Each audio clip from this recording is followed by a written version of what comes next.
Hello friends, அனைவருக்கும் இனிய மாலை வணக்கம்.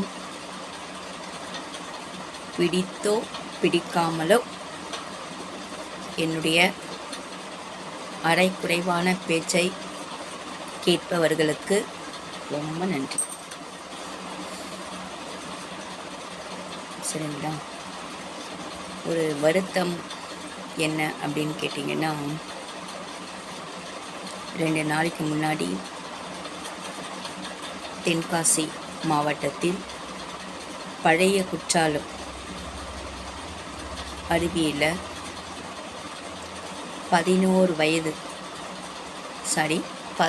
வயது சிறுவன் அந்த காட்டாற்று வெள்ளத்தில் எதிர்பாராத வந்த அந்த காட்டாற்று வெள்ளத்தில் தன்னுடைய பெற்றோர்கள் முன்னாடியே அடித்து செல்லப்பட்ட சோகம் ரொம்ப கஷ்டத்தை கொடுத்துருக்கு. இந்த நியூஸ் கேட்டவங்களுக்கு உண்மையிலே வருத்தமாக இருக்கும். அந்த உறவினர்கள் தலையில் அடித்து கொண்டு அழும்போது ரொம்ப கஷ்டமாக இருக்குது. +1 படிக்கிற பையன் அங்கே குளிச்சுட்டு இருக்கும்போது கோடை விடுமுறைக்கு அங்கே போயிட்டு நிறைய பேர் குளிச்சுட்டு இருந்திருக்காங்க. நல்ல மழை, எதிர்பாராத வெள்ளம். அந்த சிறுவன் ஓடி வரும்போது வழுக்கி விழுந்துட்டான் போல இருக்கு. விழுந்த உடனே நிலை தடுமாறி அந்த வெள்ளத்தில் உறவினர்கள் முன்னாடி, பெற்றோர்கள் முன்னாடி அடித்து செல்லப்பட்ட காட்சி மிக கொடுமையானது. அதுக்கப்புறம் தீயணைப்புத்துறை, கலெக்டர், போலீஸ் எல்லாருமே வந்து தேடின போது 1/2 கிலோமீட்டர் தூரத்தில் ஒரு பாறை இடுக்கில் அந்த குழந்தை சிக்கி சடலமாக மீட்கப்பட்டான் என்ற செய்தி கேட்கும்பொழுது உண்மையிலேயே வருத்தமாக இருக்குது. நான் ஏற்கனவே இதை பற்றி ஒரு பதிவு போட்டிருந்தேன். கோடை விடுமுறை பிள்ளைங்களோடு நம்ம என்ஜாய் பண்ணும்போது விடுமுறையை சந்தோஷமாக கழிக்கணும் அப்படின்றதுக்காக வெளியூருக்கு போவோம், பீச்சுக்கு போவோம் இல்லையா? சில பேர் மாலுக்கு போவாங்க, சில பேர் வந்து ரொம்ப இந்த மாதிரி அருவி, குற்றால அருவியோ எங்கே அருவி இருக்கோ அங்கே போய்ட்டு என்ஜாய் பண்ணணும், வெக்கேஷனை வந்து சிறப்பாக சந்தோஷமாக கழிக்கணும்னு நினைப்பாங்க. தப்பு கிடையாது. அதே மாதிரி ட்ரெயினில் ட்ராவல் பண்ணுவாங்க, பஸ்ஸு, ட்ரெயின் இதெல்லாம் பண்ணும்பொழுது எக்ஸ்ட்ரா கேர் கொடுத்து குழந்தைங்கள பாதுகாப்போடு வைத்து கொள்ளுங்கள் என்று நான் ஒரு பதிவை போட்டிருந்தேன். இதே மாதிரி தான் கன்னியாகுமரி மாவட்டத்தில் திடீர் ஏற்பட்ட குழந்தை பீச்சில் விளையாடிட்டே இருக்கும் பொழுது ஒரு பெண் குழந்தை திடீர் வந்த அலை அந்த குழந்தையை இழுத்து சென்று விட்டது என்ற செய்தியும் வந்தது. ஸோ இந்த மாதிரிலாம் கேட்கும்போது எக்ஸ்ட்ரா பாதுகாப்பு கொடுங்க. குழந்தைகள் தான் நம்ம எதிர்காலம் அப்படின்றப்போ எக்ஸ்ட்ரா குழந்தைங்களுக்கு நம்ம பாதுகாப்பு கொடுக்கணும். நம்ம கைக்குள்ளே தான் வச்சுருக்கணும். கைக்குள்ளேனா கைக்குள்ளேயே வெளியே எங்கேயாவது போகும்போது நம்முடைய கவனம் குழந்தைங்க கிட்ட இருக்கணும். குழந்தைங்கள பாட்டு நம்ம விட்டுட்டு நம்ம பாட்டில் வந்து சந்தோஷமாக என்ஜாய் பண்ணக்கூடாது. இது அந்த மாதிரி தவறு கிடையாது. இந்த குற்றால அருவியில் எதிர்பாராத காற்றாற்று வெள்ளம் இருந்தாலும் வருத்தத்தை கொடுக்கிறது. அந்த குடும்பத்துக்கு ஆழ்ந்த இடங்களை தெரிவித்துக் கொள்வோம். இன்றைக்கி நான் என்ன சொல்லலான்னு விரும்புகிறேன் அப்படின்னு கேட்டிங்கன்னா, எனக்கு நேற்று தான் ஞாபகம் வந்தது. நான் சொன்னேன் இல்லைங்களா,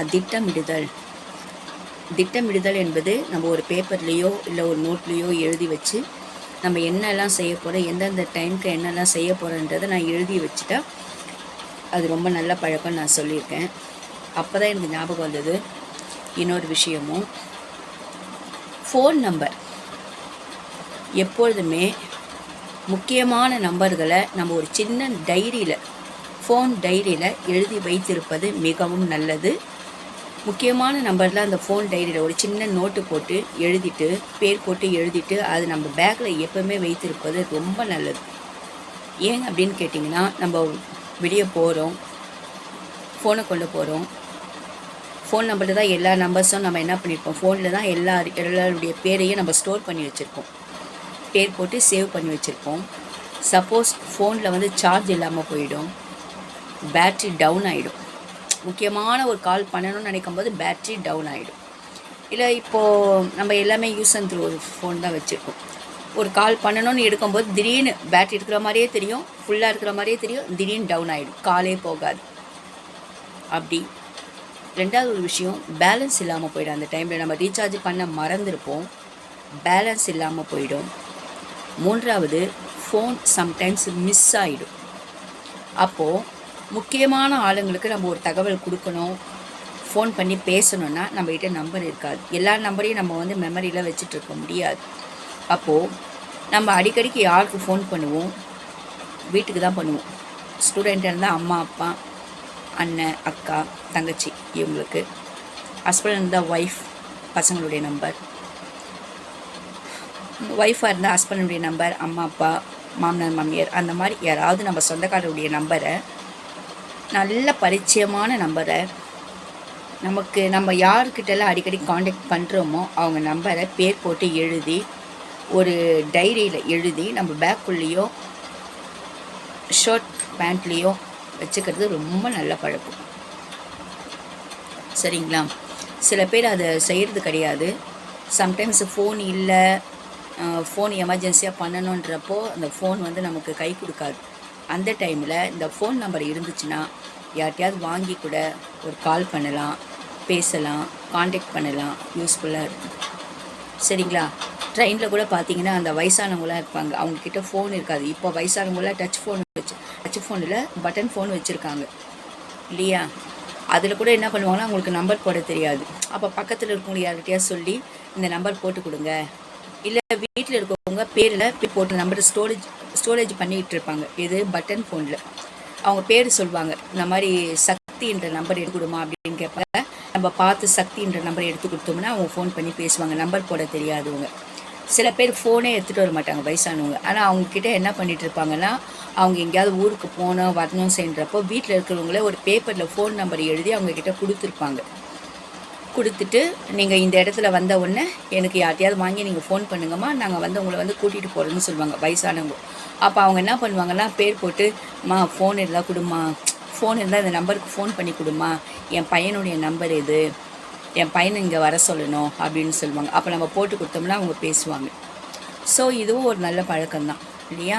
நான் என்ன சொல்கிறேன்னா, சின்னவங்களாக இருங்க, ஸ்டூடெண்ட்டாக இருங்க, ஸ்கூல் ஸ்டூடெண்ட்டாக இருங்க. ஸ்கூல் ஸ்டூடெண்ட் ஃபோன் யூஸ் பண்ணுறது கிடையாது, பட் வந்து காலேஜ் ஸ்டூடெண்ட்டு, ஒர்க் பண்ணுற பசங்க, அதுக்கப்புறம் வந்து பெரியவங்க சின்னவங்க எல்லாருமே ஒரு சின்ன டைரி போட்டு ஃபோன் நம்பரை, முக்கியமான நம்பரை எழுதி வைத்திருப்பது மிக மிக நல்ல பழக்கம்.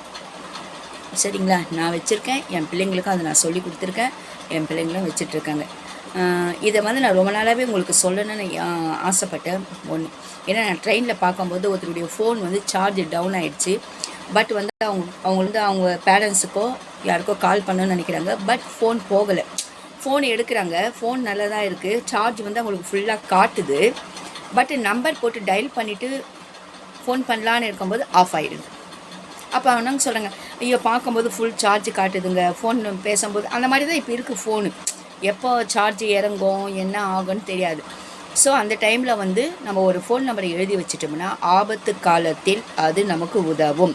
அதே மாதிரி சில எமர்ஜென்சி நம்பர்லாம் நம்ம எழுதி வச்சுக்கணும். அதனால தான் ட்ரெயின்லாம் பார்த்தீங்கன்னா எமர்ஜென்சி நம்பர்லாம் போட்டு எழுதி வச்சுருப்பாங்க, பிரிண்ட்டு போட்டு வச்சுருப்பாங்க. ஸோ இது ஒரு நல்ல பழக்கம், இதை நீங்களும் வச்சுக்குங்க.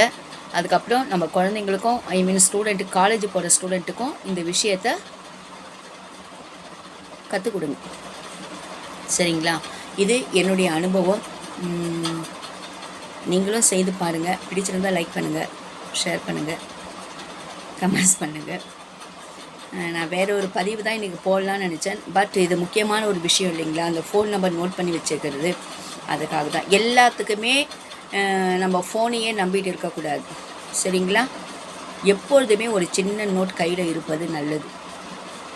அந்த பழக்கத்தை நம்ம வளர்த்துப்போம். ஓகே, நான் இவ்வளோ தூரம் என்னுடைய பேச்சை கேட்டுக்கொண்டிருந்த அனைவருக்கும் மனமார்ந்த நன்றி. நான் எடிட்டெல்லாம் எதுவுமே பண்ணுறது இல்லைங்க. என்னோட விஷயம் நான் ஒரு முறை தான் பேசுவேன், அதை அப்படியே தான் நான் போட்டுறது. இதில் ஏதாவது தவறுகள் இருந்தால் மன்னிச்சிடுங்க. ஓகேங்களா? நன்றி, வணக்கம்.